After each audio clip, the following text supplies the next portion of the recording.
taking you off into deep water, way off northern Scotland, as we climb aboard the Northeast's very own fighting ship, HMS Newcastle.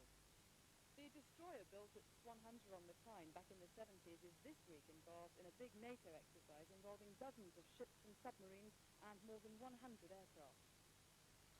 The aim is to test how effective they are in battle conditions. It's the job of the Newcastle to protect other British naval vessels if they were attacked in war. Well, among the crew of 280 is a strong contingent of sailors from the northeast.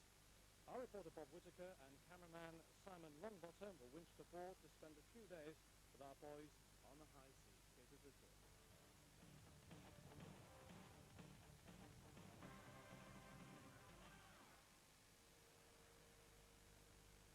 It only does 12 yards to the gallon, but what Newcastle lacks in fuel consumption, it makes up for in power.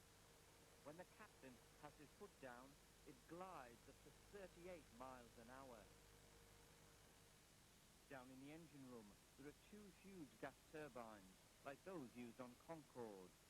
And when Newcastle is just cruising, two smaller Rolls-Royce engines are fired up. On deck, there's a powerhouse of weaponry. There are big guns all round the ship, but its most destructive weapon is the Sea Dart missile. Its main targets enemy aircraft and ships. The Newcastle is regarded as the backbone of the British Navy. Its mission to protect the rest of the fleet. During this exercise in the rough seas off northern Scotland, it would be severely tested. The pressure was on for the 280 all-male crew.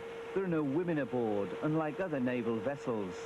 The aim of this exercise is really to fit into our whole cycle of sea training, and we're at, I suppose, what you can call the advanced stage now. We've proved that we can work as a ship on our own, but this one is really to prove how well we can work with other ships. And the whole theme is putting a number of different ships from different nations together, simulating a certain number of exercises and threats, and seeing how well we can combat them. The Newcastle has retained its close links with the Northeast ever since it was launched at Swanhunter in Wallsend almost 20 years ago. The crew raises money for local hospitals and schools, and every time this ship sails in on the Tyne, the lads are guaranteed the warmest of welcomes, and that's important to them. It's absolutely irreplaceable. I think if you've got that behind you, then it buoys you up. You have a bit of interest outside the ship. You have the knowledge that there are people miles and miles away who are still hoping that you're doing well and keeping their fingers crossed. And it's just like having a big, big family. It just keeps you going. Much of what goes on in the operations area is out of bounds to public view. The military secrets concern the precise layout of the ship and the radar and computer systems which track the enemy and guide the weapons onto their targets. Even in a more friendly international environment, there's always a hanger-on trying to crack the codes. While we were there, a Russian spy ship lurked nearby. A sophisticated fighting ship, that's what HMS Newcastle is. What she isn't is a luxury liner. No steam room, no jacuzzi. In fact, almost every inch of available space is either taken up with weapon systems or emergency firefighting equipment. So, as you can imagine, the accommodation aboard is rather cramped. Even the officers' quarters here off Eldon Square leave a lot to be desired. Only senior officers have single rooms. Those with fewer stripes have to double up. But down below, the ratings sleep in groups of 12. They relax in large groups, and they eat in even bigger numbers. Even though it's table service upstairs in rather more plush surroundings for the officers, it's usually dinner for a dozen at least. Obviously we can't get off the ship, we can't go anywhere. You're just stuck with all your mates down the mess. You've got to get on. If you can't get on, there's no point being in the Navy, really.